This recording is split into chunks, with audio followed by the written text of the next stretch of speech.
In this video, I'm going to demonstrate how to draw a cityscape.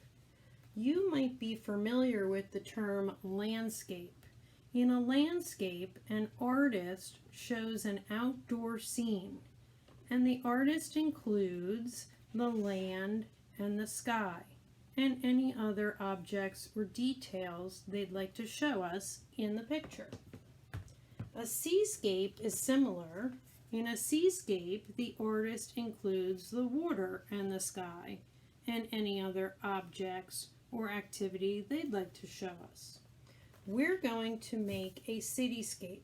We're going to try to make our city look like a big city with lots of tall skyscrapers.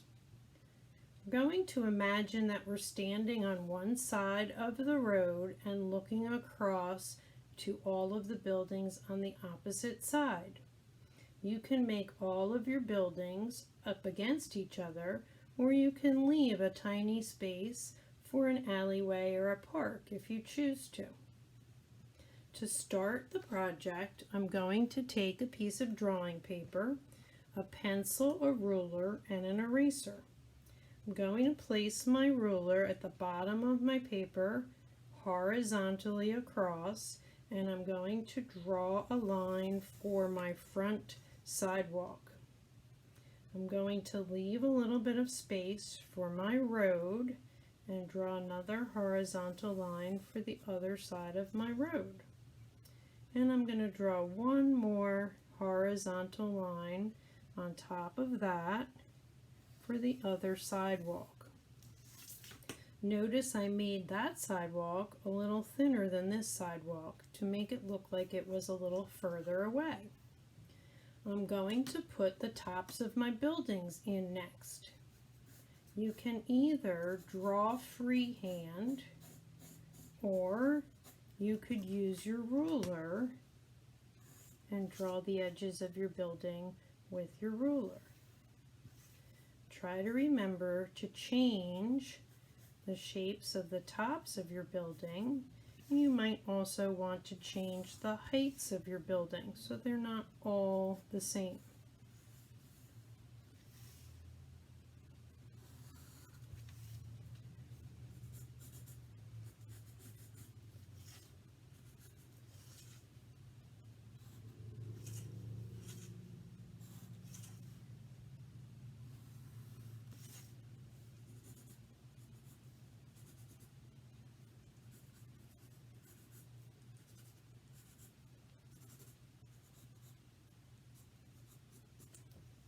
Once you have your buildings drawn, you're going to add some details. I'm going to draw some doors next. Some of my doors might be wider than others so that they look like a double door. Some of my doors might be skinnier than others. Try to make all of your doors about the same height, so it looks as if someone could walk into each of those doors easily.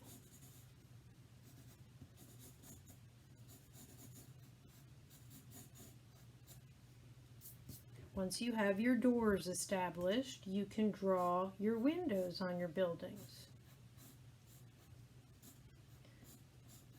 You can have different windows on each building, but try to make the windows on one building similar and try to make them the same heights so it looks as if someone could walk straight across on each of those floors inside the building.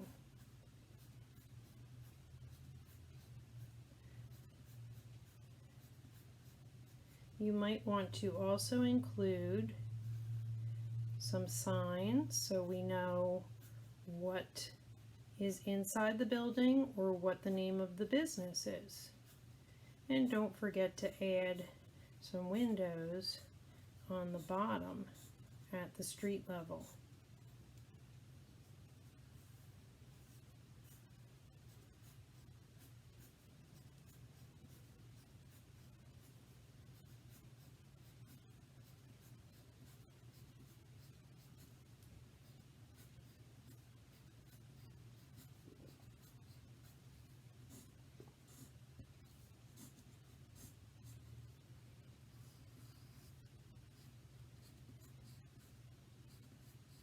Try to be creative with your architectural details, changing the shapes of your windows, maybe adding some details like bricks or balconies or flower boxes.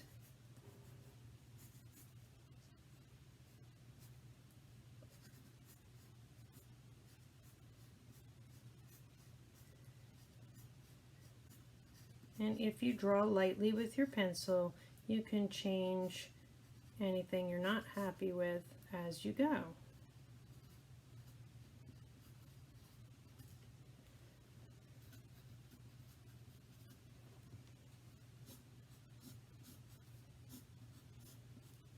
Once you have all of your windows in your building, you're going to add some details to the windows. Some of those windows might have lines to divide them into window panes.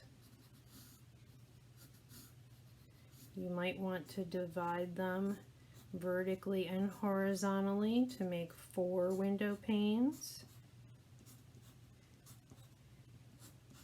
You might want to divide some of them just horizontally, or some of them just vertically. And some windows you might want to leave as big picture windows. That's your choice. You can also add some doorknobs or some push bars to your doors. You could add some windows on some of those doors if you'd like.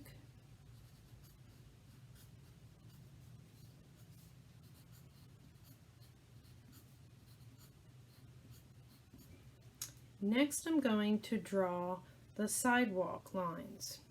If I draw my sidewalk lines all up and down, then it will appear to be a fence. They'll be going up and down just like the buildings.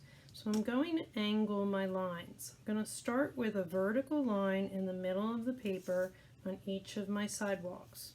I'm going to take my ruler and I'm going to angle the bottom of my ruler out to the left, a little bit further to the left each time, so it looks like all of my lines go towards the middle of the paper. You'll notice that the sidewalk lines will be smaller in the back and bigger in the front. That will help give my picture a better sense of distance. On the right side of my picture, I'm going to make the lines tip out to the right on the bottom. So my ruler is angling out to the right.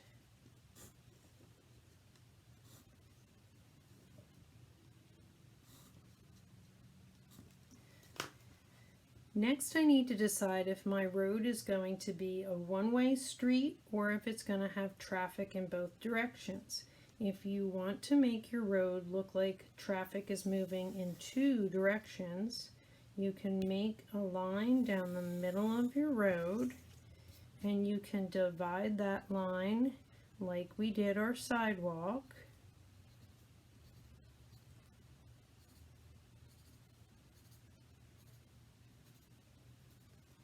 And then simply erase every other space so you have a dashed road on your dashed line on your road.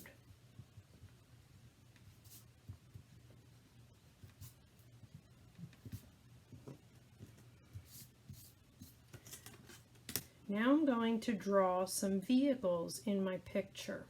I'm going to draw a vehicle on each side of the road so you can see how to make your vehicles look like they're going in both directions.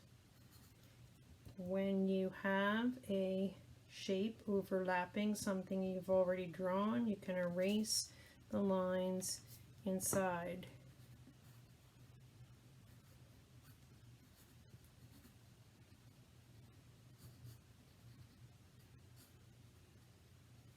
And you can include a steering wheel and the head of your driver. And on this side I'll draw another vehicle, maybe something bigger like a bus.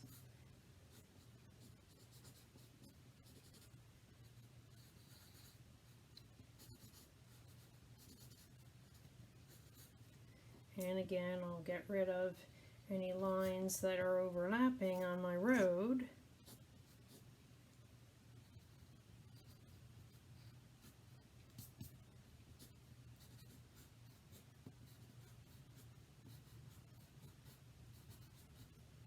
And I can draw my steering wheel and my driver. When you're done, I recommend you outline all of your lines with a marker.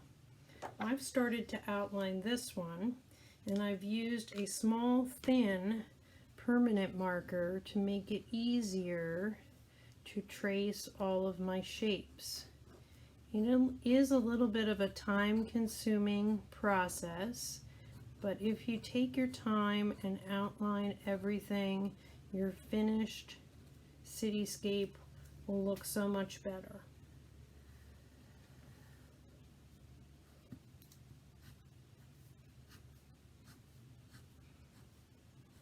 And as you are using your marker, you could also add some more details if you forgot something.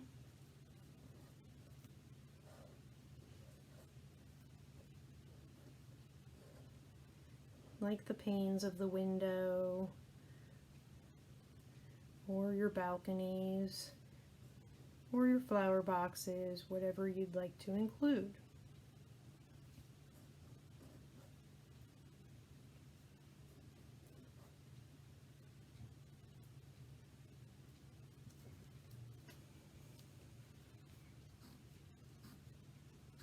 You also might want to think about adding some architectural details like bricks or siding.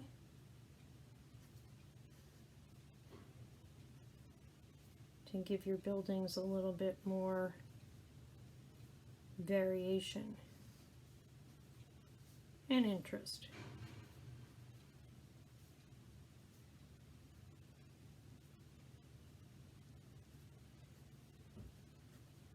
When you're done doing all of your details on your buildings and you've outlined everything with your marker, then you can think about what you'd like to use to color your picture. I recommend that you use something that you can fit in the spaces that you've drawn. So if you put your buildings close together and you have a lot of details, you might want to use colored pencils if you have them, because they have a tinier point and it's easier to get in between your lines without coloring over the top of your objects. If you don't have colored pencils at home, you certainly could use crayons or markers. If you use water-based markers, just be careful that you don't lean on your markers because they may smear.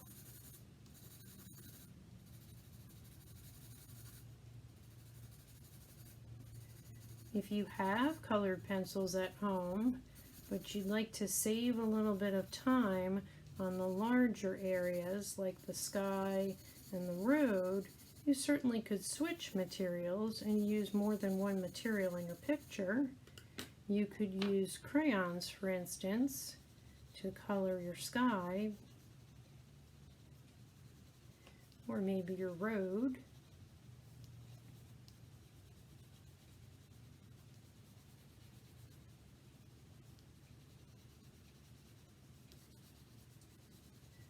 Once you have all of your buildings colored, you can think about whether you want to make it look as if the windows have lights on inside the building, or if there are shades on some of the windows, or if the windows have just clear glass. And you can vary that from building to building as well. So for instance, if I want to make my building look as if it has some shades, I can take a colored pencil and I could color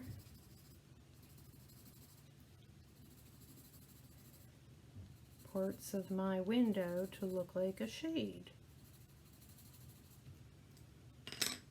If you'd like to make your windows look like they're glass, you could take a blue colored pencil or crayon and make some diagonal lines to make it look like the glass is reflecting the light.